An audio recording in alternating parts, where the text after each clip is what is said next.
en el debate que estuviste con este muchacho, te hizo una pregunta. Y desde ese momento, cuando tú le dijiste a él de que Cristo murió por María, entonces, por María y por todos nosotros también, entonces ahora desde ahí tienen haciendo una fiesta diciendo de que no, que María tuvo pecado por eso, que aquello, porque ahora el padre Luis Toro dijo que sí murió por María. Entonces, ¿cómo se le puede responder a estos hermanos? Jesucristo sí murió por todos y murió por la Virgen María. Un hombre confronta cara a cara al padre Luis Toro utilizando sus propias palabras para ponerlo en una situación muy comprometedora. El argumento es contundente. Si el sacerdote Luis Toro predicó que Jesús murió por todos, incluyendo a María, ¿acaba de admitir entonces que ella también era pecadora? En este video verás cómo el sacerdote es cuestionado con su propia lógica. En un debate desde cada palabra cuenta. Miren el momento exacto en que se lanza esta pregunta y cómo reacciona el padre Toro. Veamos el video. Hacerlo desde la palabra de Dios.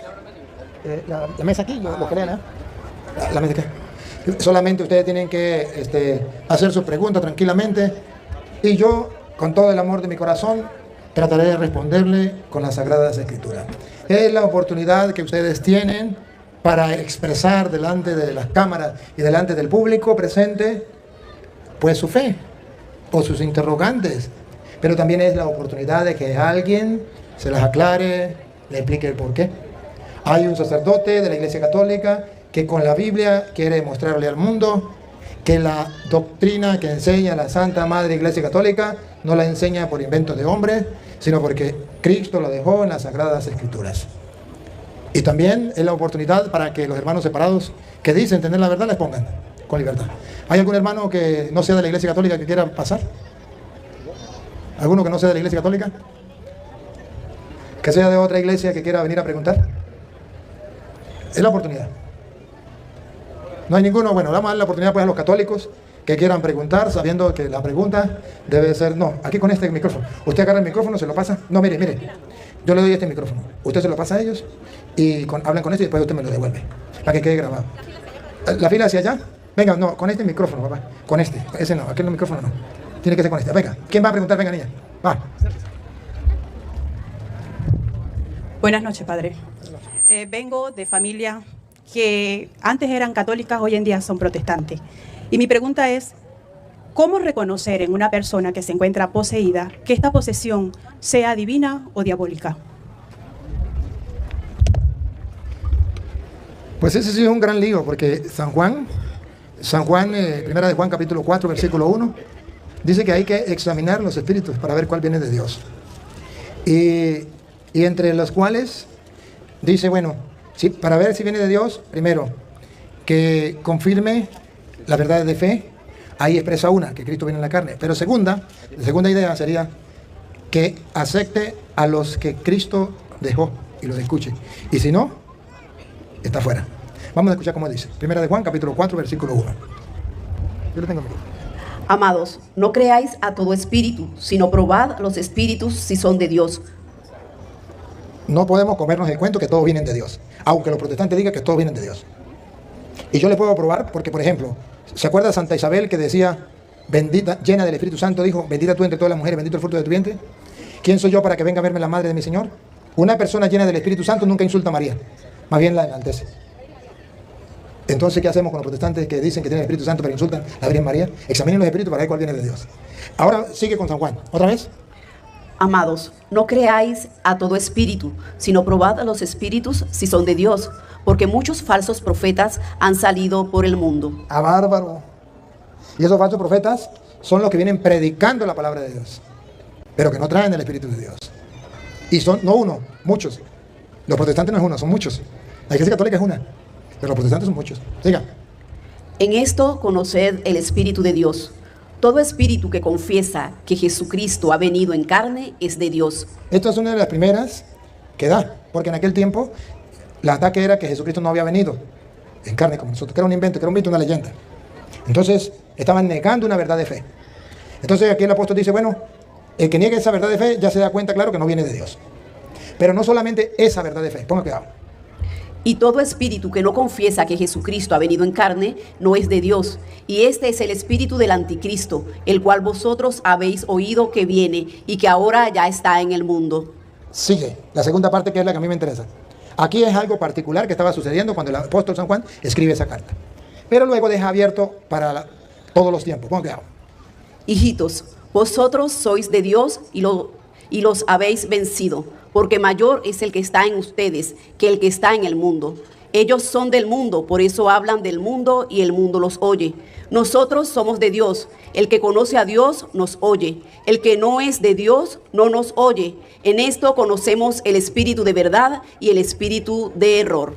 El espíritu de verdad es el que escucha a los que vienen de Dios, 2000 años que tenemos de la iglesia fundada por Cristo, del cristianismo sin cambiar. El que lo escucha viene de Dios. El que no lo escucha, ahí usted puede distinguir que viene del error del anticristo. ¿Por qué? Porque no tienen 2000 años, sino que cada uno inventó su propia doctrina. Su madre era católica, pero él comenzó a ser protestante hasta ahorita. Entonces no está escuchando la enseñanza que viene desde Cristo. Así descubrimos que eso no tiene el espíritu de Dios, sino el espíritu del error. Y no tiene el espíritu de la verdad. El que escucha lo que vienen de Dios, esos son de Dios. Ahí está escrito, en la Biblia, Reina Valera. Otra preguntita, pues.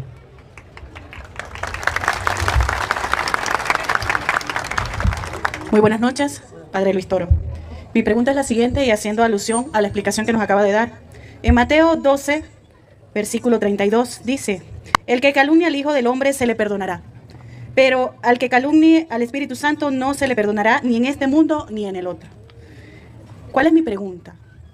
Si, como dice el versículo 30, el que no está conmigo está contra mí, hablando de los hermanos separados, y en esa explicación que nos acaba de dar acerca de las ofensas contra el Espíritu de Dios en la figura de nuestra Madre Santísima, ¿cómo sería esa benevolencia de Dios para recibir a esos hermanos separados, viendo y sabiendo que el que peca contra el Espíritu Santo no tiene ningún tipo de perdón? Tenemos que ubicarnos en el contexto. El contexto de Mateo 12:32 está hablando de que Jesús expulsa un demonio. 12:32 era. 12:32. Jesús expulsa un demonio. Él viene a liberar al pueblo del demonio, a hacer el exorcismo, o sea, sacar el demonio, limpiarnos del pecado. Cada vez que nos limpia del pecado, saca el demonio de nosotros. Y entonces ellos decían que era por el poder de Belcebú y no por el poder de Dios. Entonces Jesús dice que blasfeme contra el Espíritu Santo no será perdonado ni en este mundo ni en el otro. No se refiere a que usted de repente incluso diga algo en contra del Espíritu Santo simplemente, no. Se refiere a la blasfemia contra el Espíritu Santo en cuanto es el Espíritu Santo el que perdona. En cuanto es el Espíritu Santo el que libera, el que es el Espíritu Santo que vence al diablo en la persona por el poder de Dios. El pecado que no es perdonado, ese pecado que usted dice de la Virgen María, es pecado perdonado. Es un pecado contra el Espíritu Santo, pero puede ser perdonado. El que no es perdonado es la blasfemia contra el Espíritu Santo en cuanto para el perdón o para la liberación de esa persona del dominio de Satanás, cuando Cristo viene a perdonarlo, a liberarlo. Claro sería leyendo Juan 20:22, cuando Jesús deja el Espíritu Santo para el perdón de los pecados, o sea, para poder liberar de la esclavitud del diablo a toda la gente. Y que los protestantes digan, eso es mentira. Jesucristo no le dio el Espíritu Santo a los apóstoles para el perdón de los pecados, yo no me confieso con ninguno de ellos, eso es invento de los curas, yo me confieso directamente con Dios. Entonces ahí se cumple que ese pecado no será perdonado. Y no será perdonado no porque Dios no tenga misericordia o Dios no tenga poder, sino porque se cumple la palabra de Jesús.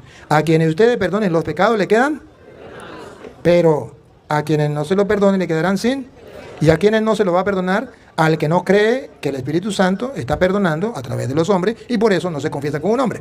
Entonces su pecado no le será perdonado ni aquí ni en la otra vida porque no quiso confesarse. Escuche cómo dice Juan 20:22. Y habiendo dicho esto, sopló y les dijo: recibid el Espíritu Santo.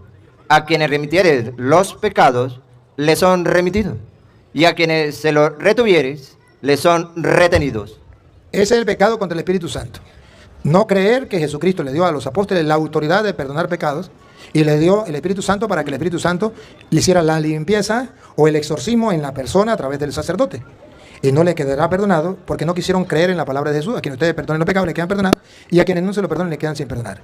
Aunque no lo crean, no se librarán de esa promesa de Jesús.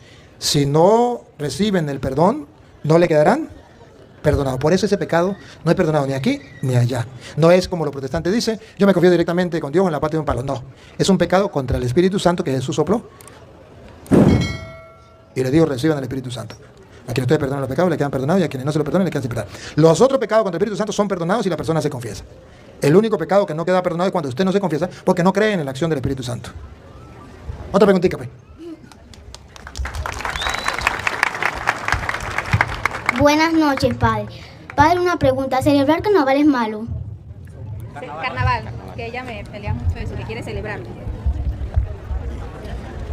El problema del carnaval es que se ha convertido en algo mundano.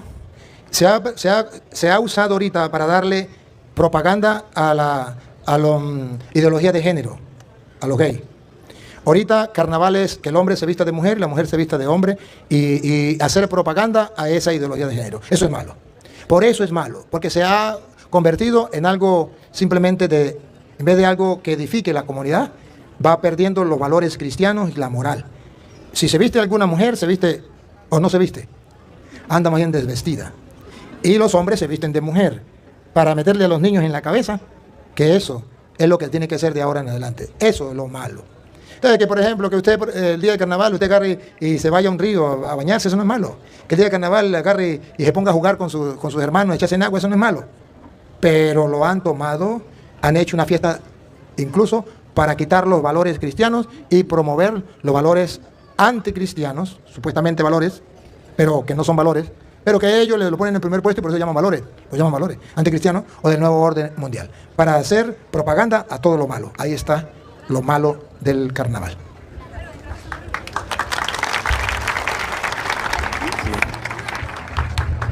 Buenas noches, padre. Primeramente, pues muy contento por estar aquí. Este es un regalo muy grande que estoy de cumpleaños y pues para mí es un regalo grandísimo. La pregunta que yo le voy a hacer es un poquito larga, pero se refiere a lo mismo. Ya la tengo por aquí escrita. Yo estuve, por lo menos, yo siempre converso mucho con los hermanos separados. Siempre yo me gusta eso porque yo vengo de allí. Entonces, sí, estuve yendo, en mi juventud, siendo joven, acudí a una iglesia protestante pentecostal más de un año, póngale, no mucho. Pero sí estuve allá y ya tenía eso sembrado en mi mente. Y hace poco, hasta el 2020, que de ahí para acá empecé a ver los videos y muchas cosas, de Fernando Casanova y lo suyo. Y entonces estuve hablando con un hermano y me dijo estas cosas y yo no le supe responder. Y me dijo esto, porque estaban hablando sobre la idolatría. Y me dijo, ¿por qué la iglesia nombra santos? ¿Y por qué se les pide intersección si nadie va al cielo hasta que no sea juzgado? ¿Y por qué pagarle promesas y arrodillarse ante imágenes se dobla? ¿Por qué la iglesia es santos? No es la iglesia. La Biblia muestra que las personas que han dado la vida por Dios, manteniendo la fe, son santos. Por ejemplo, Apocalipsis capítulo 18, versículo 20. Son santos. No es la iglesia. Los protestantes, porque no conocen la Biblia, dicen que es la iglesia. La iglesia simplemente enseña lo que dice la Biblia. Y lo vamos a leer de la Reina Valera, ¿no? Por si acaso. Algún protestante dice que es mentira. Lo que pasa es que el protestante sabe que el católico no sabe la cita. Entonces le dice que la iglesia católica es... No es la iglesia católica. Es la Biblia la que dice. Escuchen. Apocalipsis capítulo 18, versículo 24. Y en ella se halló la sangre de los profetas. ¿Estaban muertos o no estaban muertos? En ella se halló la sangre de los profetas y de los santos. De los profetas y de los santos. Y de todos los que han sido muertos en la tierra. Son santos y están muertos. ¿Lo inventó el Papa? ¿Lo inventó la iglesia? No. Ahora, están en el cielo. ¿Cómo van a estar en el cielo si no han sido juzgados? Pero la Biblia dice que están en el cielo. ¿Qué vamos a hacer? Allá por primera de Tesalonicenses, capítulo 3, versículo 13. Dice que están en el cielo, los santos. Y no solamente están en el cielo, vienen con Cristo. En el último día, que vienen a juzgar a vivos y muertos, los santos vienen con Cristo. Primera de Tesalonicenses 3, 13. Para que sean afirmados vuestros corazones, irreprensibles en santidad, delante de Dios nuestro Padre, en la venida de nuestro Señor Jesucristo, la lupa, con todos sus santos. Esta es la Biblia Reina Valera. Lo único que nos queda es creer o no creer. Si creemos en la palabra de Dios, somos creyentes. Si le creemos a un pastor protestante, somos creyentes. Y los protestantes hace 500 años dejaron de ser creyentes y pasaron a ser creyones. Y no hay nadie que se lo diga. Entonces aparece el curatorio y se lo dice y se ponen bravos. Ah, pero se lo dice con capítulos y versículos y de la Biblia Reina Valera para decirle jaque mate. ¿Y por qué nosotros le pedimos a ellos? Pues bueno, están en el cielo. Ah, pero dice, pero es que no han sido juzgados. Es que ellos no han aprendido que según San Mateo existe el juicio particular y el juicio universal. El juicio particular, San Mateo capítulo 5, versículo 25. Y el juicio universal, San Mateo capítulo 25, versículo 31. Primero veamos el juicio particular. Mateo 5, 25. Ponte de acuerdo con tu adversario pronto, entre tanto que estás con él en el camino. No sea que el adversario te entregue al juez y el juez al alguacil, y sean echados en la cárcel. De cierto te digo que no saldrás de allí hasta que pagues el último cuadrante. Aquí está el juicio particular. Que la persona muere y va al encuentro del juez y lo mete a la cárcel, que se llama purgatorio. ¿Por qué se llama purgatorio? Porque de ahí va a salir cuando pague el último centavo. Del infierno no sale. Pero luego San Mateo habla del juicio final, que es Mateo 25, 31 en adelante. Cuando el Hijo del Hombre venga en su gloria. Juicio final. No es cuando usted se muera, es cuando Él ya venga en su gloria. Y todos los santos ángeles con Él. Entonces se sentará en su trono de gloria. Y serán reunidas delante de Él todas las naciones. Ahí está el juicio universal. Entonces ellos, como no creen en el juicio particular, ellos como no creen que el alma sigue viviendo, dice el alma muere con el cuerpo, porque así lo inventó un pastor y ellos se lo creyeron. Entonces afirman esas tonterías, pero ningún protestante me puede comprobar con la Biblia esas mentiras. Ahora, ¿y por qué nosotros pedimos y esos santos pueden rogar a Dios? Primero que están en el cielo y pueden rogar a Dios allá en el cielo por nosotros, según dice Apocalipsis capítulo 5:8, creo que es 5:8. Si no es 5:8 es 8:5, y no es blanco es negro. 5:8 creo que es. Ajá. Y cuando hubo tomado el libro, los 4 seres vivientes y los 24 ancianos. 4 seres vivientes que representan los 4 evangelistas, los 24 ancianos que representan los 12 apóstoles y las 12 tribus de Israel, o sea, los santos del antiguo y los santos del nuevo, se postraron delante del Cordero. Todos tenían arpas y copas de oro llenas de incienso.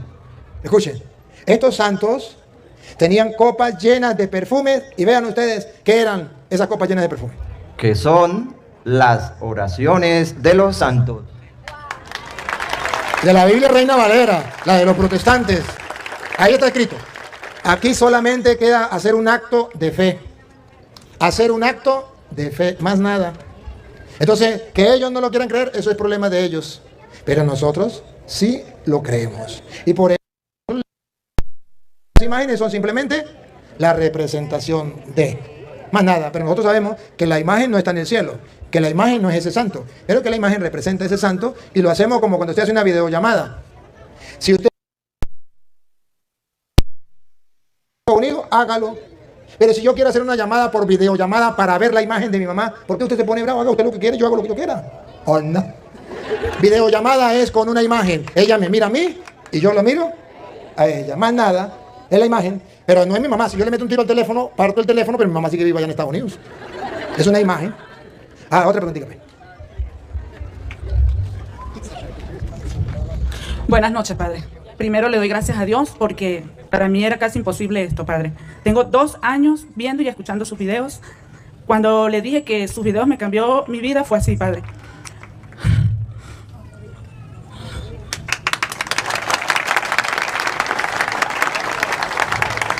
Padre, durante 7 años escuché a los testigos de Jehová. Cuando ellos decían que cuando una persona muere, como dice usted, muerto el perro, se acabó la sarna, yo lo aceptaba. Pero hace 2 años se me muere mi hija y yo no quería aceptar eso. Yo no encontraba consuelo, me hablaron de sus videos. Escuché el primer video cuando usted habla de la muerte de su mamá. Eso me llegó al alma. Y de ahí para acá, para ser más exacta, a partir del 21 de septiembre del 2021 empecé a ver sus videos y encontré mucho consuelo en esos videos. Mi pregunta es, padre, mi hija murió. No sé si está en el cielo, en el purgatorio. Prefiero creer que está en el cielo. Desde ese día yo empecé a buscar las cosas del cielo, más no las de la tierra, porque cuando yo muera, quiero volver a verlas. Mi pregunta es, padre, si yo muero en el cielo, ¿yo voy a ver a mi hija o allá todos vamos a ser indiferentes? Yo sí tengo la oportunidad de vivir como lo dicen las Sagradas Escrituras, de cambiar mi vida, de corregir todo lo malo, de hacerlo como Dios quiere.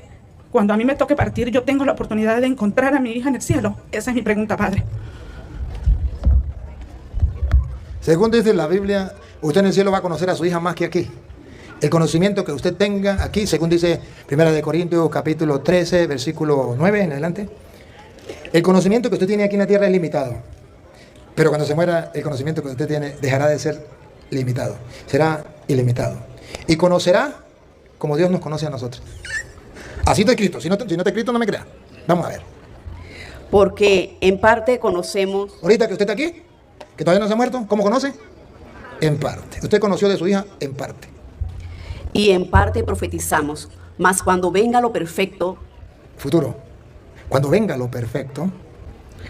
Lo que es en parte se acabará. No me empuje. Lo que es en parte. Se acabará. Cuando usted se muera, lo que es en parte se acabará. Cuando yo era niño, hablaba como niño. Cuando estamos aquí en la tierra es como niños. Pero cuando morimos, llegamos a un conocimiento más amplio. Pensaba como niño, juzgaba como niño. Cuando estamos en la tierra. Mas cuando ya fui hombre, cuando ya muramos y estamos en el cielo, dejé lo que era de niño. Ahora vemos por espejo. ¿Usted maneja carro? ¿Moto? Le dan miedo, pero ha visto que cuando va manejando miran por el espejo. Entonces dice que cuando estamos aquí en la tierra miramos por el espejo. Es algo no muy seguro. Siempre a veces tira una venita para atrás para ver si se engañó o no se engañó. Pero vamos a ver allá. Ahora vemos por espejo, oscuramente, mas entonces veremos cara a cara. Ahora conozco en parte. Ahora conozco en parte, a su hija la conoció en parte. Pero entonces conoceré como fui conocido. Conoceré como fui conocido por Dios. O sea, como Dios me conoce a mí, yo voy a conocer. Entonces, la Biblia me presenta eso. Y que vamos a ir con Él, claro. Según dice Hebreos capítulo 12, versículo 22, en el cielo, no es como yo nos digo, que va a ser aquí en la tierra, no. En el cielo están los ángeles, está Dios y están los espíritus de los que ya han muerto. Vamos a ver. Sino que os habéis acercado al monte de Sión. Usted está cerquita del monte de Sión, yo también. O sea, cerquita de la pelona. A la ciudad del Dios vivo. Cuando nos muramos nos vamos para el cielo. Jerusalén la celestial. Ahí está. Ya se fue su hija. A la compañía de muchos millares de ángeles. Allá está su hija con millares de ángeles. A la congregación de los primogénitos que están inscritos en los cielos. Abraham, Isaac, Jacob, todo el Antiguo Testamento. A Dios. Hasta Dios. El juez de todos. El juez de todos. Y mire que allá también va a estar los espíritus de los que murieron, los protestantes, los testigos. Va a decir que no, que es aquí en la tierra. ¿Cómo queda? A los espíritus de los justos hechos perfectos. Allá están los espíritus de los justos hechos perfectos. Allá nos vamos a encontrar, solamente que seremos como ángeles. Ya la parte carnal, la parte material, ya no. Pero que nos conocemos, vamos a conocernos más que como nos conocíamos aquí. Bueno, otra preguntita. Buenas noches, padre. Yo tengo aproximadamente 3 años siguiéndolo. Gracias a Dios y a la Virgen. Lo di a conocer con la hermana que viene llegando, que era estudiante de los Testigos de Jehová. Y bueno, gracias a Dios y a mí, ella te conoció por el Facebook, por YouTube. Y bueno, fueron muchas cosas que yo le ayudé a ella a superar esa muerte de la niña. Mi pregunta es, para mí, no es tanto porque ya lo sé, pero quisiera que alguno de aquí hay hermanos cristianos separados, para que le diera el mensaje y el texto bíblico donde dicen que los niños, que nosotros los católicos bautizamos a los niños sin ningún conocimiento porque no tienen pecado, por X o por Y. Y yo quisiera que le dijera a ellos con la Biblia que cuando esos niños de esos protestantes y de los mismos católicos, porque hay mismos católicos que no bautizan porque esperan que lleguen los padrinos, qué sé yo, se llegan a morir a temprana edad sin el bautismo, ¿a dónde irán ellos? Ese es un gran lío. Ahí sí tiene que preguntarle a Dios cuando se muera. Mire, la Biblia dice que debemos bautizarlos a todos y que con el bautismo somos hijos de Dios. Pero no dice para dónde se va. Solamente dice que con el bautismo somos hijos de Dios y si somos hijos, herederos del reino de los cielos. Y muestra que debemos bautizar a todos, grandes y pequeños. Eso está escrito en San Juan, capítulo 3, versículo 5 en adelante. El diálogo que tiene Jesús con Nicodemo y le dice que tiene que nacer de nuevo. Pero ojo, aquí está la edad del bautismo, porque hay que nacer de nuevo, del agua y del espíritu. ¿A qué edad? Los protestantes dicen cuando tengan uso de razón. La Biblia no dice eso. Reto a cualquier protestante en el mundo y que me tape la boca. Y si hay alguno aquí que para así me tape la boca. Eso no lo dice la Biblia, lo dicen los protestantes, que la Biblia no. La Biblia dice que para bautizar a una persona, la única condición es que haya nacido de la carne. Y si ya nació de la carne, no importa que tenga un día, 8 días, 8 meses, 8 años, 80 años, sino si ya nació de la carne, puede volver a nacer del espíritu, porque lo nacido de la carne es carne y lo nacido del espíritu es espíritu. El gato es blanco, tengo los pelos en la mano. Oigan, vean. Respondió Jesús, de cierto te digo, que el que no naciere de agua y del espíritu no puede entrar en el reino de Dios. El que no naciere del agua y del espíritu no entra al reino de Dios. Lo que es nacido de la carne, carne es. Ahí no dice a qué edad. Ahí dice, lo que es nacido de la carne, carne es. Un niño que tenga un día de nacido ya nació de la carne, es carne. Una persona que tenga 80 años ya nació de la carne, es carne. Pero cuando se bautice, y lo que es nacido del espíritu, espíritu es. Entonces Jesucristo dice que la única condición para nacer del espíritu es que haya nacido. Por eso en el versículo 3, Nicodemo se asusta y dice, ¿cómo puede uno nacer de nuevo siendo viejo? Ponga cuidado. El 3. Respondió Jesús y le dijo, de cierto te digo, que el que no naciere de nuevo. ¿A qué edad? La edad la inventan los protestantes. Pero Jesucristo dice, la única condición es que haya nacido de la carne. El que no naciere de nuevo. Nicodemo le dijo, ¿cómo puede un hombre nacer siendo viejo? ¿Puede entrar acaso por segunda vez en el vientre de su madre y nacer? Los protestantes no entienden lo que entendió Nicodemo. No pone la edad. Yo no sé de dónde sacan los protestantes la edad. Si Jesucristo fuese clarito, solamente dijo, la única condición para nacer del espíritu es haber nacido de la carne, más nada. No hay que darle vueltas. Jesucristo lo dice. Pero lo que sí nos pone a nosotros a sufrir cuando dice, el que no renace del agua del espíritu no entra al reino de los cielos. Ahí es donde la iglesia dice, oye, hay que bautizar a los niños. Pero no solamente ahí, también nos pone a temblar Gálatas 3:27, cuando Jesucristo por medio del apóstol dice que para nosotros unirnos a Cristo tenemos que bautizarnos, para ser cristianos tenemos que bautizarnos, para ser herederos del reino de los cielos tenemos que bautizarnos. Entonces, ¿qué pasa? Escuchemos. Porque todos los que habéis sido bautizados. Los hijos de los protestantes no, porque no han sido bautizados. Los hijos de los católicos, así sean niños o sean jóvenes o adultos, todos, otra vez. Porque todos, niños, adultos, mujeres, hombres, feos, bonitos, pobres, ricos, todos, otra vez. Porque todos los que habéis sido bautizados. ¿Qué es lo que no entienden de ahí? Todos los que han sido bautizados, ¿para qué se bautizaron? En Cristo, de Cristo estáis revestidos. Son cristianos. Eso se llama revestirse de Cristo. Son cristianos. Todos los bautizados. Un niño de un protestante puede ser el hijo del pastor, si no es bautizado, no es cristiano. Porque todos los que han sido bautizados son cristianos. Se han revestido de Cristo. ¿Qué más?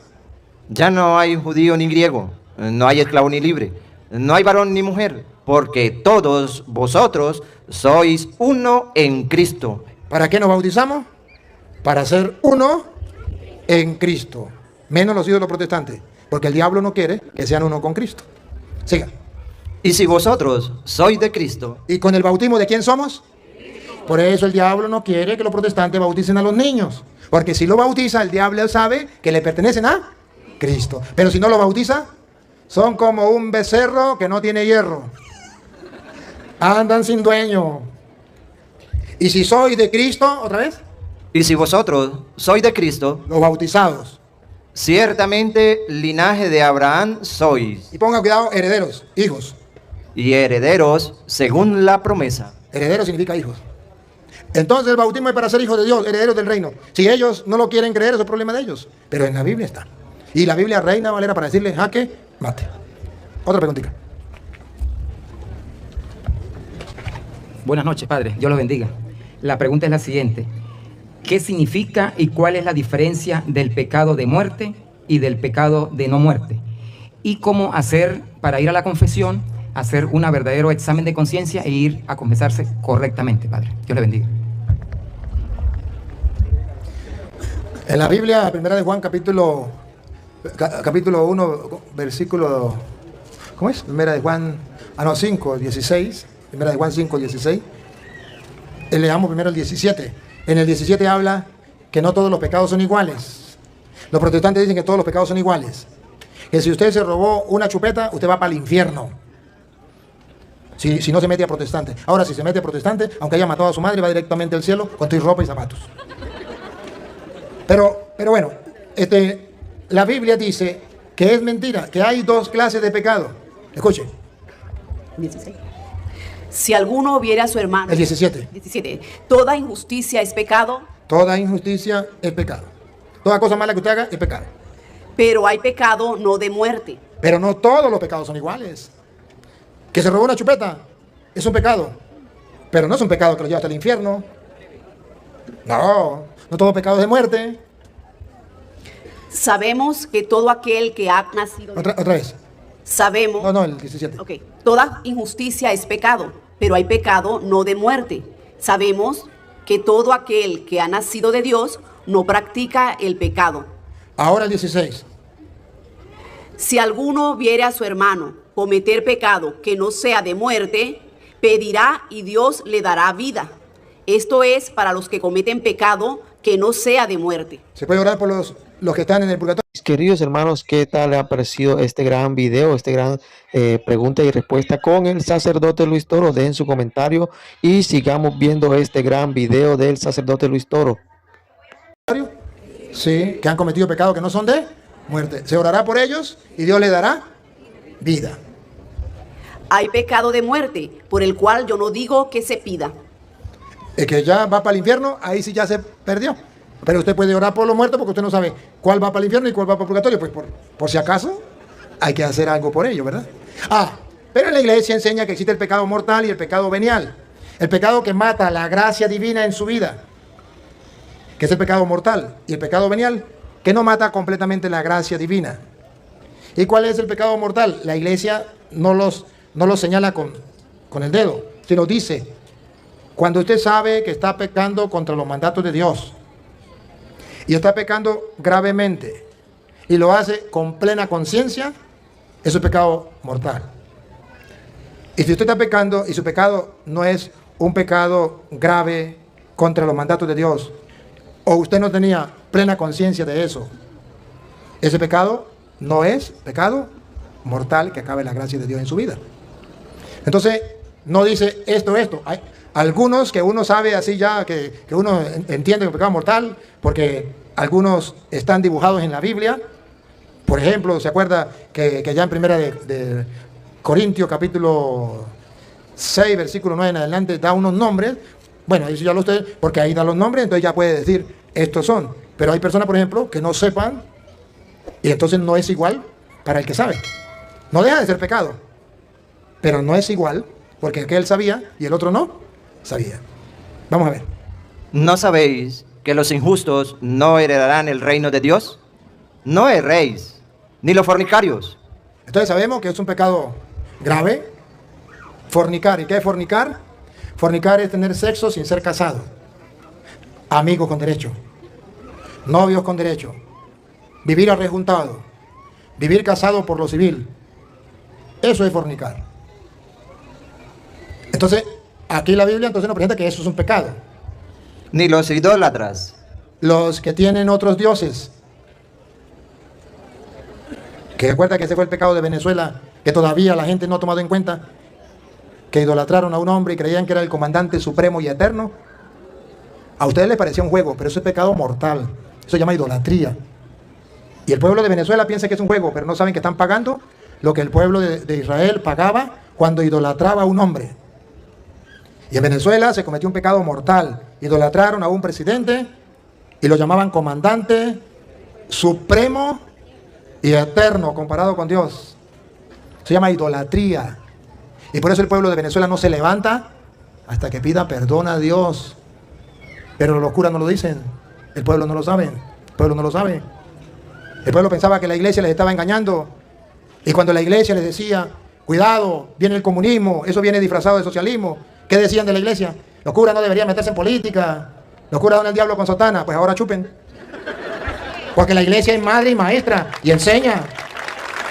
Pero no le hacen caso. ¿Qué vamos a hacer? Ahora sufran.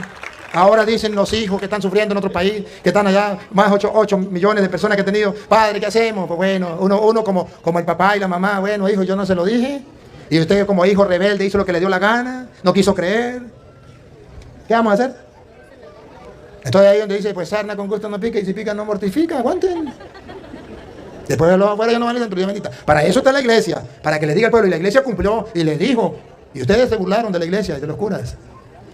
Porque creyeron en los hombres, porque no creyeron en la iglesia. Pero eso es pecado de idolatría. Entonces la Biblia dice que eso es un pecado y eso trae consecuencias y por eso estamos viviendo lo que estamos viviendo. Ahora nos piden que adoremos a María Leonza, a Huacaipuro, al otro también negro Felipe y los pactos satánicos con los santeros y los babalaos y los brujos. Ahora el pueblo está metido ahí, dígame los guardias, los policías, los militares, obligados metidos ahí, los políticos.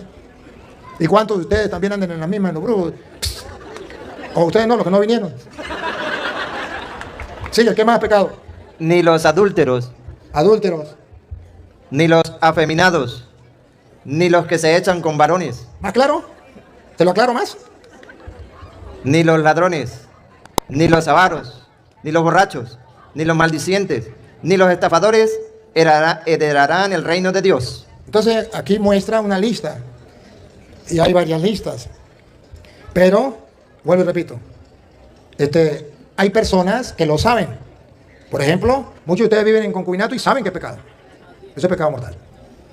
Viven en adulterio y saben que es pecado. Y no quieren salir de ahí. Es decir, yo voy a buscar un cura que me dé permiso para seguir viviendo así. Y lo va a encontrar, porque de cada 12 hay uno que traiciona a Cristo. De 12 apóstoles, uno traicionó a Cristo. Y lo va a encontrar. El que busca encuentra. Usted va a encontrar un cura que lo apoye en eso. Igual que el que le gusta hombre con hombre, mujer con mujer, va a encontrar un cura que lo apoye en eso. ¿Qué vamos a hacer? Eso está escrito en la Biblia y no puede fallar. Pero no deja de ser pecado, sigue siendo pecado. Entonces, el pecado depende de la gravedad y de la conciencia.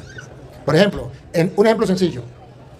Si usted se roba una chupeta, es robar. Pero no es lo mismo que robarse una vaca. ¿Sí captan? Si usted roba $1, es robar. Y no es lo mismo que robarse $5,000. Si usted se roba una vaca a Petronilo que tiene 5,000 vacas, es robo. Pero si usted le roba una vaca a Pánfilo que tenía nomás 2 vacas, es mucho más grave. ¿Me capta? O sea que depende de la gravedad. ¿Ve? Bueno, otra preguntita, pues. La confesión, padre. ¿Ah? La confesión. ¿Qué confesión? La preparación para la confesión. ¿Para una buena confesión? Para una buena confesión la iglesia siempre nos enseña examen, dolor, propósito, decirle los pecados al confesor y cumplirla.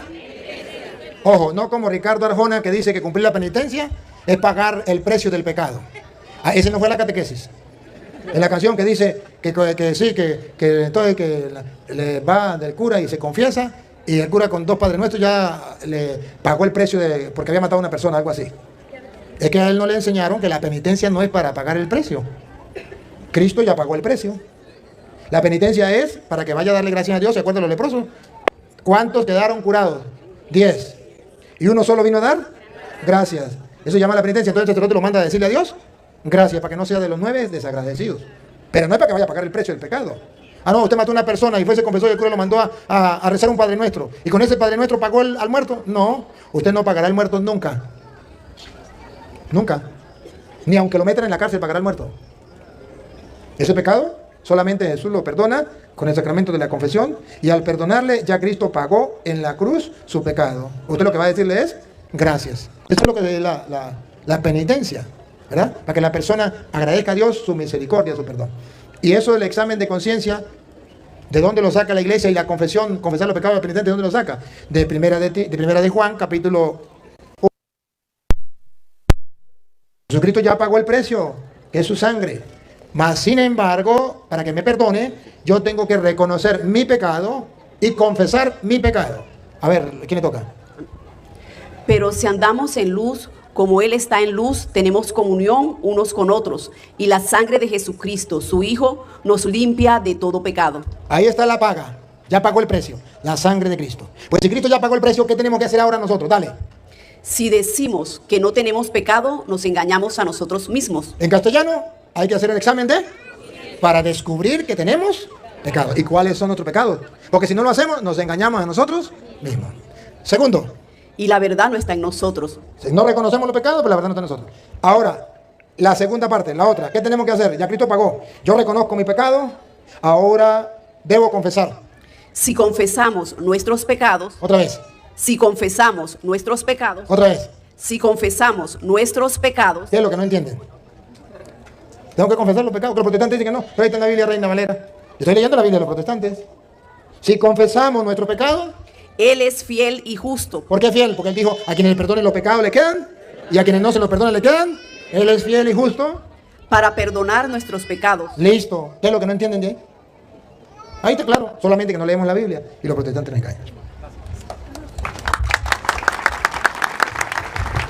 Buenas noches. Voy a hacerlo más concisa y hacer las preguntas de una vez. Sabemos que en la Biblia no está todo escrito. Lo dice la misma palabra. Sería entonces demasiados libros.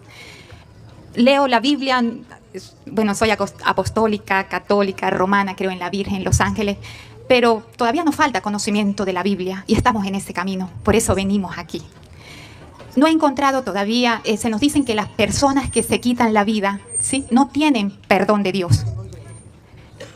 No los inculcaron. Entonces a mí me preocupa el apóstol que traicionó a Jesús, que se ahorcó. Sabemos que la misericordia de Dios es eterna. Entonces no sé si hay un pasaje en la Biblia que diga que no lo perdona Dios, y si es así, ¿qué pasó con Judas? Y la otra es sobre la Eucaristía. Hay católicos, hicieron un estudio, y de cada 10 católicos, 8 no creían en la Santa Eucaristía y son católicos. Y sabemos que la Eucaristía está en la Biblia. Y la otra, Padre, sabemos que Dios tiene misericordia siempre y cuando nos arrepintamos, tengamos ese examen de conciencia. Pero llega la muerte repentina, un accidente, un paro respiratorio, y no me confesé. Le escuchaba a un sacerdote que si se nos muere un hermano y podemos ir a buscar el sacerdote más cercano, tenemos 1 hora, porque lo último que muere es el cerebro, así el corazón se haya parado. Entonces podemos salvar vidas. Entonces no sé si después que la persona muere todavía hay un momentico allí que llegue un sacerdote en auxilio y hacer la confesión. Tiene un nombre. Sí, en ese momento después que la persona murió. Muchísimas gracias. Que Dios le bendiga. En ninguna parte de la Biblia dice que la persona que se quita la vida pues se condena, ¿no? Sabemos que es un pecado. O sea, a ver, ya va, voy a arreglar mejor la respuesta. Que se condena, se condena. Pero que se vaya para el infierno, no lo sabemos. Porque en la Iglesia Católica distinguimos la condena de 2 partes. La condena del purgatorio, que es condena, del cual saldrá. Cuando pague el último centavo sale. Esa condena. Y existe la condena del infierno, del cual no sale. Una persona que muere en pecado, la Iglesia Católica dice se condena. Pero no nunca dice para el infierno. En cambio, los protestantes, la condena es para el infierno. Si usted se robó una galleta, usted va condenado al infierno. Y en la Iglesia Católica no. La Iglesia Católica dice, una persona que muera en pecado se condena. Pero que vaya para el infierno o por el purgatorio no me toca a mí decirlo, sino a Dios. ¿Me capta? Una persona que se quita la vida se condena. Pero no puedo decir si para el infierno o para el purgatorio. Eso le toca a Dios, porque no sabemos qué vivió en ese momento, si pidió perdón a Dios en ese momento, si no. Y Dios es rico en misericordia, no lo sabemos. ¿Verdad? Sabemos que Él es rico en misericordia, pero no sabemos si la persona en el momento que se estaba quitando la vida tuvo un momento de arrepentimiento. No lo sabemos. Entonces, por eso, los protestantes a todo el mundo manda para el infierno.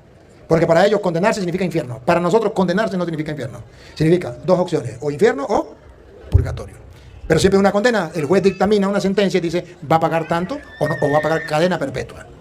En la otra, de que usted dice de si Judas, creo que es Juan 17:12, compadrito. 17:12. Ahora, en cuanto a Judas, el problema de Judas fue porque él no se arrepintió, vendió a Cristo, traicionó a Cristo, y no, sí se arrepintió, pero no pidió el perdón a quien podía perdonarle. ¿Verdad? ¿Qué dice? ¿Si era 17:12? Cuando estaba con ellos en el mundo, yo los guardaba en tu nombre, a los que me diste. Yo los guardé y ninguno de ellos se perdió, sino el hijo de perdición, para que la escritura se cumpliese. Se perdió. Judas se condenó. Entonces dice la escritura que sí. Ajá. Entonces, no sabemos, vuelvo y repito, no sabemos si fue la condena eterna o la condena del purgatorio. Eso le toca a Dios. La Eucaristía, sí. El diablo ha trabajado tanto por medio de los protestantes que ya muchos católicos no creen que Cristo está en la hostia. Y los poquitos que creen, lo creen de palabra. Por eso usted verá que hay gente que entra en la iglesia y no se arrodilla ante Jesús. Y no va al Santísimo. Y nunca visita al Santísimo. No cree que está Jesús. Y en la misa está llamando por teléfono, mandando mensajes, hablando con el compañero, jugando con el niño, distraído. Va y comulga, pero no sabe lo que está recibiendo. Eso es un gran problema que tenemos. Y si una cosa debemos rescatar los católicos es nuestra fe. ¿Qué creemos? ¿De verdad creemos que ahí está Cristo? Él lo prometió. Tomen, coman, esto es mi cuerpo. Tomen, vean, esto es mi sangre de la nueva alianza que será derramada por ustedes para el perdón de los pecados. Hagan esto en conmemoración mía. Si lo creemos bien, si no lo creemos, pues es problema de nosotros. Pero la Iglesia Católica enseña lo que dice la Biblia, y no lo vamos a leer, pero está en Lucas 22, 19, cuando Jesús dijo que eso era su cuerpo. Agarró pan y dijo, esto es mi cuerpo, y dijo, esta es mi sangre. Si Él lo dijo, así es y punto. ¿No lo creemos? Problema. Pero, queridos católicos, debemos hacer el ejercicio de creer. Y si alguno quiere creer en la Eucaristía, de verdad, debe leerse el Evangelio de San Juan, capítulo 6. Se lo puede leer completo. O si quiere resumido, lo puede leer desde del 26 al 58. Al 68, perdón. Al 68. Mejor que lo lea todo porque no se va a acordar del 26 al 68. Todo el capítulo 6. Y ahí usted comienza a hacer un ejercicio de creer, de creer, de creer y de creer. Y entonces usted podrá terminar creyendo. Porque es un ejercicio. A creer se aprende creyendo, como a caminar se aprende caminando y a nadar se aprende nadando. Pero si usted no hace el ejercicio de creer en la palabra de Dios, nunca va a tener fe. Se quedará con esa fe ahí dormida. Pero nunca va a progresar en la fe.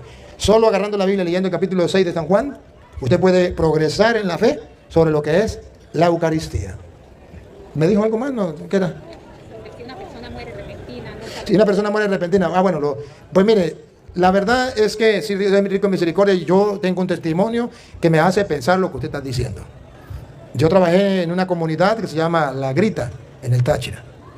Trabajaba con un padre que visitaba el hospital. El padre César Arellano visitaba el hospital, era capellán del hospital. Todos los días, creo que era todos los días, visitaba el hospital, toda la mañana. Y un día él llegó al desayuno y lo vi bravo. Casi nunca lo miraba bravo, ese día lo miré bravo. Y dijo que se muera sin confesiones y sin vergüenza. Yo ya no hago nada más por él. Y lo veo bravo y yo dije, pero ¿de quién habla? Y cuando nos sentamos a comerle, ¿de quién habla usted? Dijo, del pastor. El pastor que está allá en el hospital, que he ido varias veces y hoy me soltó las patas y me dijo unas cuantas cosas y no vuelvo a visitarlo, que por mí que se muera sin confesión. Y yo le dije, ¿y dónde está? Dijo, en la cama número 7, en el segundo piso. Y yo me agarré la Biblia y me fui para la cama número 7. Y llegué y le dije, bueno, yo sé que usted es el pastor, a mí qué me importa. Yo vengo a predicarle la palabra de Dios. No, que yo soy, sí, yo ya lo sé. Yo ya lo sé, pero yo lo único que quiero es predicarle a usted, antes de que se muera, lo que dice la Biblia sobre la confesión, sobre la comunión, y usted verá si cree o no cree. No, pero que la Biblia dice que tengo que predicar a tiempo y a destiempo. A tiempo cuando me quiere escuchar y a destiempo que no. Usted no me quiere escuchar, me tiene que escuchar. Y como usted está en la cama y no se puede parar, yo lo voy a predicar. Y comencé a predicarle sobre la confesión. Y dale, y después sobre la Eucaristía, y le prediqué. Y cuando terminé de predicar le dije, no me importa lo que usted piense. Ya le prediqué la palabra, ya cumplí. Usted verá si lo cree o no lo cree. Le di capítulo y versículo y de la Biblia Reina Valera. Así que hasta luego. Y si algún día, en el momento de la muerte, usted siente la necesidad de confesarse, mándeme a llamar. Yo soy el cura de la iglesia de arriba. El cura flaco de la iglesia de arriba. Dijo, yo no me confieso con un hombre ni aunque me esté muriendo. Yo me confieso directamente con Dios en la pata de un palo. Le dije, eso lo dice ahorita porque no está en la hora de la muerte. Cuando esté en la hora de la muerte, me manda a llamar. Pasó el tiempo, algunos 15 días, algún mes. Recuerdo que como a la 1 de la tarde yo iba a hacer la siesta cuando llegó una señora llorando para visitar un enfermo. Y le dije, ¿y dónde está? Dijo, en el hospital. ¿En el hospital? Pero si el padre acaba de llegar del hospital. Él era fijo. A mí me había olvidado lo del pastor. Digo, es que mi papá es el pastor. ¿Cómo? Que mi papá es el pastor. Y si es el pastor, ¿por qué viene a molestarme? Dijo, porque dijo, hija, estoy en la hora de la muerte y yo pensaba que no tenía que confesar mi pecado. Pero ahora Dios me ha mostrado que cargo todo el peso de mis pecados. Córrale, búsqueme al cura flaco de la iglesia de arriba y dile estas palabras mirándolo a los ojos. Dile que yo le mando a decir que no moriré hasta que él me dé el perdón. Le dije, ¿sí? Le dijo, sí. Le dije, vámonos, mamita, vámonos. Entré en el carro de ella y la señora comenzó eso, pero allá las carreteras son muy angostas. Y entonces no podía avanzar con otros carros y había mucho carro, mucho tráfico. Y la señora lloraba, y la señora gritaba, y la señora desesperada le dijo, mamita, no podemos hacer nada, no podemos volar para pasar por encima. Fue muchas trabas, demasiado, mucho con demasiado. Al final llegamos al hospital, bajamos del carro y córrale, y cuando íbamos subiendo las escaleras, escuchamos unos ruidos. Al subir al segundo piso, venía la gente llorando, y decían, se murió. Y cuando me vieron a mí, cura maldito, cura no sé qué, por culpa suya, dijo una por allá, mi papá se murió sin confesión, la otra por culpa suya, por irresponsable, llegó tarde, mi papá se murió. Bueno, me insultaron, y yo, como perrito regañado, me regresé, iba bajando las escaleras, y ellos venían en la pata mía insultándome. Yo dije, si soy tonto, yo me pongo a pararle a esta vieja. No, agarré, pasé otra vez, me insultaban, me miraban feo, yo pasé por el medio, no es conmigo. Y llegué, y cuando iba llegando a la habitación, salieron las monas, las dominicas, 3 monjitas que estaban allí. Entonces me dijeron, padre, se murió, lo estaba esperando. ¿Hace cuánto murió? Hace como 3 minutos, 5 minutos, no sé cuánto. Yo le dije, bueno, está bien, padre, pero estaba pidiéndolo a usted. Y que no se moría hasta que usted no llegara, pero se murió. Entonces, ¿y dónde está? Vea que lo tenían así. Y le dije, mire, pastor, yo sé que usted estaba arrepentido, ya me lo dijo su hija, me lo dijo la mona. Y yo no sé si usted ya le entregó cuenta a Dios o no, pero Dios es rico en misericordia, como dice la mano. Por un sí o por un no, yo le voy a dar la absolución. Arrepiéntete. Si me estás escuchando, a lo mejor no te has muerto completamente y me estás escuchando, arrepiéntete, te voy a dar la absolución. Sin mucha fe de que estaba vivo todavía, yo le dije, Padre misericordioso que reconcilió consigo el mundo por la muerte y resurrección de tu Hijo Jesucristo, envió el Espíritu Santo para perdonar el pecado, conceder a este hermano por el ministerio de la iglesia, perdón y la paz. Y yo te absolvo de tu pecado en el nombre del Padre, del Hijo y del Espíritu Santo. Y hizo el hombre. Y se volvió a morir. Menos mal, porque si no me muero yo. Me da un infarto. Las monas pegaron una estampilla. Más bárbaro. Padre, estaba vivo todavía, lo estaba esperando. Yo le dije, sí, eso lo viví yo. O sea, no puedo decir que es mentira, eso lo viví yo, por algo lo dicen. Pero yo viví eso, el hombre ya estaba muerto, ya las monas no son tontas, son enfermeras. Y como enfermera ya sabía que estaba muerto. Y entonces ellas me dijeron, padre, no podemos entender. Le estaba esperando el perdón. Yo le dije, sí, y yo le di el perdón, y eso sucedió. Entonces, eso es lo que yo puedo decirle. Otra preguntita. Ya me quedan 10 minutos, de modo que sean cortas la pregunta, porque para poder ir respondiendo rapidito. Venga. Buenas noches, padre. Yo tengo un hermano que es testigo de Jehová. Yo duré 2 años estudiando la Biblia con ellos. Y cuando mi tío murió, él nos dijo que eso era pura creencia, rezarle a los muertos. Yo quiero que me explique con la Biblia por qué a los muertos se les rezan 9 días después de haberlos enterrado los 6 meses y el cabo de año.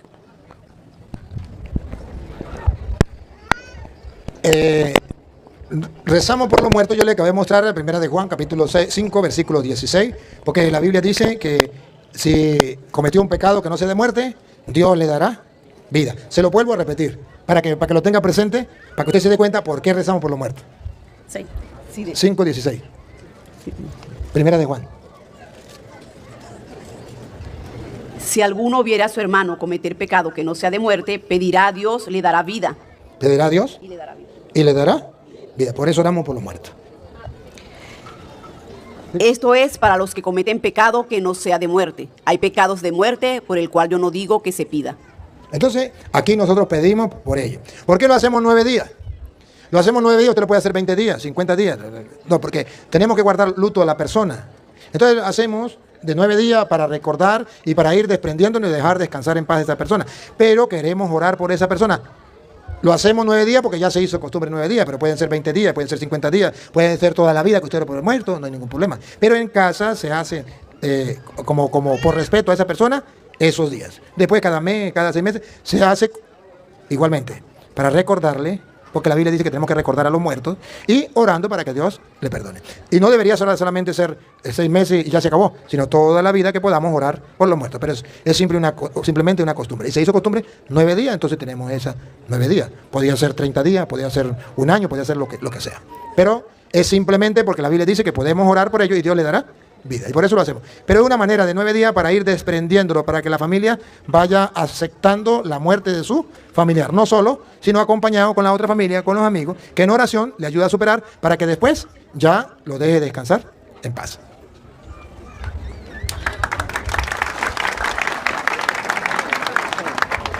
Buenas noches, padre.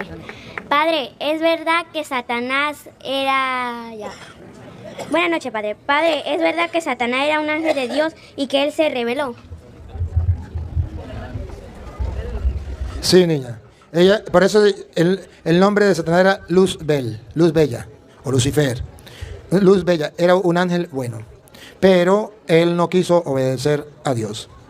Entonces, al no querer obedecer a Dios, Dios le dice, pues si no quieres obedecerme, tú no tienes parte conmigo.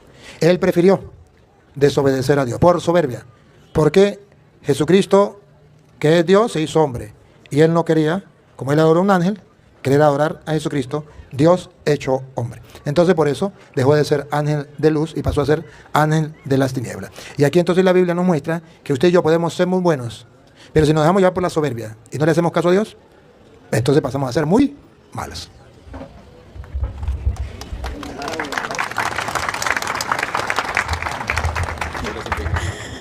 Buenas noches, padre.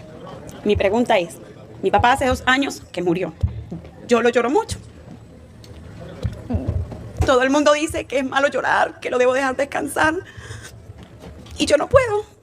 No tengo la fuerza, no tengo el valor de hacerlo. ¿Es malo lo que yo estoy haciendo? Está mal lo que está haciendo. Porque la Biblia dice que hay que llorar al ser querido y guardar luto por él hasta un tiempo. Pero luego tenemos que dejarlo sí descansar en paz. Ni usted, ni yo, ni ningún ser humano puede superar eso, si no es a la luz de la fe. ¿Cuál es su problema? Su problema no es que su papá haya muerto. Mi mamá también murió. ¿Cuántos han muerto aquí? Su papá, su mamá, su abuelo. El problema suyo no es que su papá o su mamá haya muerto, no. El problema es que usted no ha buscado refugio en la fe. Usted ha querido superarlo desde la parte humana, a fuerza de hombro, y ahí sufrirá toda la vida. La única manera para superarlo es que usted se aferre a la fe. Por ejemplo, 2 de Corintios, capítulo 5, versículo 1 en adelante. ¿Qué dice la Biblia? Cuando una persona muere, ¿qué dice? Porque sabemos. Eso es lo que usted no sabe. No lo ha asimilado. O sea, lo sabe en teoría, pero no lo ha asimilado. Sabemos que si nuestra morada terrestre, este tabernáculo, se deshiciere, su papá se murió, tenemos de Dios un edificio, una casa no hecha de manos, eterna en los cielos. Tenemos una casa, una mansión no hecha por manos humanas, eterna en el cielo. Como usted no lo cree, no lo asimila, por eso se llama que la fe es un ejercicio. Como usted no ha hecho el ejercicio de creer eso, a usted le duele que su papá haya muerto.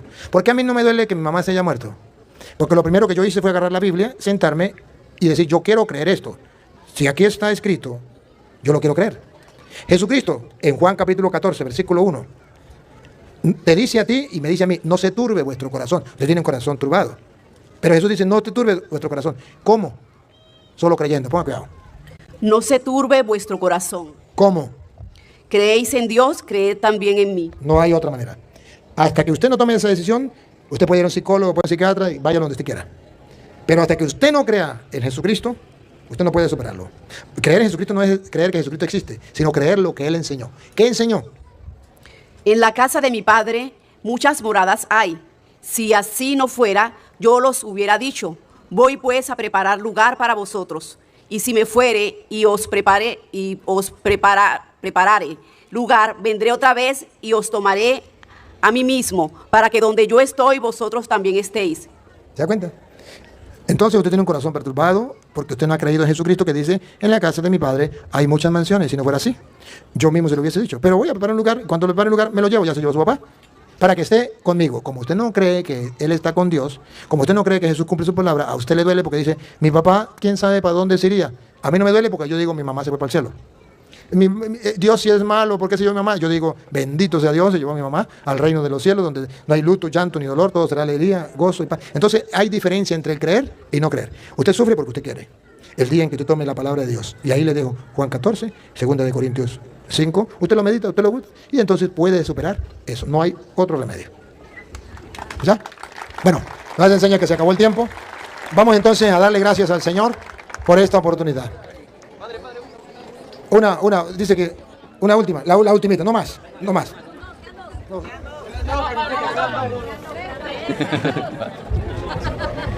Bueno, Padre, primeramente darle gracias a Dios por esta excelente oportunidad que nos ha brindado de que usted esté aquí y dando estas enseñanzas que son de gratificación para muchos de nosotros que están acá. Y una de las cuestiones que sabemos que los protestantes se agarran de cualquier clavo torcido, ¿ven? Entonces, ¿por qué? Porque cuando estuviste en Perú, no fue hace mucho, en el debate que estuviste con este muchacho, te hizo una pregunta. Y desde ese momento, cuando tú le dijiste a él de que Cristo murió por María, entonces, por María y por todos nosotros también, entonces ahora desde ahí tienen haciendo una fiesta diciendo de que no, que María tuvo pecado por eso, que aquello, porque ahora el padre Luis Toro dijo que sí murió por María. Entonces, ¿cómo se le puede responder a estos hermanos? Jesucristo sí murió por todos y murió por la Virgen María y murió para salvarnos del pecado, a ustedes, a mí y a la Virgen María. Él es nuestro Salvador. Y si ¿cómo que llama? Izquierdo, ¿cómo? Y si bueno, ese, el izquierdo. No, ¿quién fue el izquierdo? Bueno, si quiere escuchar la respuesta que usted hace alarde, que usted dice, el cura Toro no tiene respuesta, yo tengo la respuesta, lo que pasa es que ese no era el tema. Y a usted, o sea, ¿cómo hacerle entender que ese no es el tema? ¿Cómo? Si usted lo que iba metido en ese disco rayado, y no, teníamos el tema y usted no respondió. Pero ya que el hermano me hace la pregunta, yo se la respondo. Si quiere la toma, si no la quiere no la toma. Jesucristo murió por todos los seres humanos, tanto del Antiguo como del Nuevo Testamento. Y ahí estaba también la Virgen María. Eso es verdad. Y murió para salvarnos del... Eso es verdad. Y Jesucristo me salva a mí del pecado y te salva a ti del pecado y salvó a la Virgen María del pecado. Eso es verdad. Pero la salvación que Jesucristo trajo para los del Antiguo Testamento es distinto a lo que trajo para el Nuevo Testamento. Y la salvación que trajo para la Virgen María es distinta a la salvación que trajo para nosotros. Porque, según San Pedro, Primera de Pedro 3:19, él fue a predicarle allá a los espíritus de los que ya habían muerto en el Antiguo Testamento, llevarles la buena nueva también para salvarlos allá. ¿Cómo se dice cuando le pagaban a los maestros? Retroactivo. Es una manera del Antiguo Testamento. ¿Sí? Le pagó el retroactivo. Primera de Pedro 3:19 en adelante. En el cual también fue y predicó a los espíritus encarcelados, los que en otro tiempo desobedecieron, cuando una vez esperaba la paciencia de Dios en los días de Noé, mientras se preparaba el arca. Entonces esta gente que había muerto en el Antiguo Testamento, Jesucristo también vino y a ellos también los salvó. Retroactivo. A nosotros, a los que estaban ahí presentes, los salvó en el momento. Y a nosotros en futuro, llevamos 2000 años, ¿y quién nos está salvando? Cristo. A la Virgen María también la salvó del pecado, distinto a nosotros. A nosotros nos salvó del pecado porque nosotros caímos en el pecado y Él nos levantó del pecado. Nos salvó del pecado. A la Virgen María la salvó distinto. La salvó del pecado porque no permitió que cayera en Él, pero Él la salvó del pecado. Por ejemplo, un ejemplo sencillo. Usted tiene un hijo. Un tigre agarra a su hijo y usted encuentra que el tigre está devorando a su hijo. Usted mata al tigre. ¿Salvó a su hijo o no lo salvó? Usted mató al tigre y su hijo estaba vivo, lo estaba atacando. ¿Usted lo salvó o no lo salvó? Claro, usted cura las heridas y se salvó el hijo. Ahora miramos. Está su hijo, va a su hijo y resulta que viene el tigre. Y cuando usted ve que el tigre va a destruir a su hijo, usted lo dispara. ¿Lo salvó o no lo salvó? Pero no lo tocó el tigre. No lo tocó, pero lo salvó. Al uno lo salvó de una manera y al otro lo salvó. A la Virgen María lo salvó de la segunda manera. Antes de caer en el pecado la salvó. Y a nosotros nos salvó después de haber caído. Pero a los dos nos salvó. El papá salvó al primero de una manera y al segundo lo salvó de otra. ¿Y por qué nosotros decimos que la Virgen María la salvó antes de caer? Porque está escrito, San Lucas, Apocalipsis capítulo 1, versículo 5, habla de que esa mujer, la de Apocalipsis 12:1, una mujer vestida de sol con la luna bajo su pie, parió un hijo, versículo 5. Y ese iba a regir a todas las naciones con vara de hierro. Ese es Jesús. Vamos a ver. Y ella dio a luz un hijo varón que regirá con vara de hierro a todas las naciones. Y su hijo fue arrebatado para Dios y para su trono. No me hagan decir que fue doña Petra que parió a Jesús. O doña Pánfila. La Virgen María, al Hijo de Dios. Y cuando el diablo quiso atacarla, versículo 16 del 12, ¿qué pasó cuando el diablo quiso atacarla? Vamos a ver el 16. Pero la tierra ayudó a la mujer, pues la tierra abrió su boca. Un poquito más atrás donde dice que vomitó el 15. Y la serpiente arrojó de su boca. ¿Saben cuál es la serpiente? Versículo 9. ¿Cuál es la serpiente? Versículo 9. Y fue lanzado fuera el gran dragón, la serpiente antigua, que se llama Diablo. Listo. Ahora sí, para que se den cuenta que era el diablo. El versículo 15. Y la serpiente arrojó de su boca tras la mujer. Ahí está atacando a la Virgen María. La quiere hacer caer en el pecado. Arrojó tras la mujer agua como un río, para que fuese arrastrada por el río. Como cualquiera de ustedes y yo, que fuimos arrastrados del pecado, y Cristo nos salvó de ese río que el diablo nos mandó y nos arrastró. De ahí nos salvó Cristo.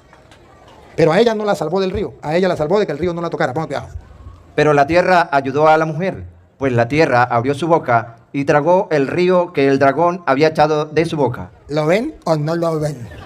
Ahí tienen la respuesta. Solamente falta creer o no creer. Punto. He dicho, caso cerrado. Ahí se trata solamente de creer. Y yo no le puedo pagar a él para que crea, ni le puedo meter un tiro para que crea. Bueno, ya porque ya tenemos que... Mañana hacen la pregunta ya. Papá Dios, te damos gracias porque a través de tu palabra podemos entender lo que tú quieres de nosotros. Bendito seas porque es la semilla del reino que hace brotar en nosotros la fe, la esperanza y el amor. Bendito sea por todos estos hermanos que han venido de tan lejos a escuchar tu palabra, por los que nos siguen a través de las redes sociales, a través de las radios, Señor, que están unidas hoy en la enseñanza para que todo el pueblo escuche tu palabra. Bendíceles a todos los que trabajan allí, a los dueños, a los organizadores. Bendíceles también a los sacerdotes que nos han apoyado, que han organizado junto con sus fieles. Señor, que la fe se vaya fortaleciendo, la esperanza viviendo, gustando desde ya, y el amor se vaya acrecentando en cada uno de nosotros. Y a ti, Dios, que nos ha permitido reunirnos como hermanos y escuchar tu palabra, y quiere que todos los hombres se salven y lleguen al conocimiento de la verdad, y sea la gloria, el honor, el poder, la adoración por los siglos de los siglos. Amén. Voy a implorar la bendición para ustedes, para Venezuela y el mundo. Recibámoslas con fe, sabiendo de que esa bendición no es otra cosa, sino pedirle a Dios que se abran las compuertas del cielo para que caigan lluvias de bendiciones. O sea, todo lo que ustedes de bien necesiten y clamen a Dios según sea su fe, hoy el Señor se los conceda. El Señor esté con ustedes.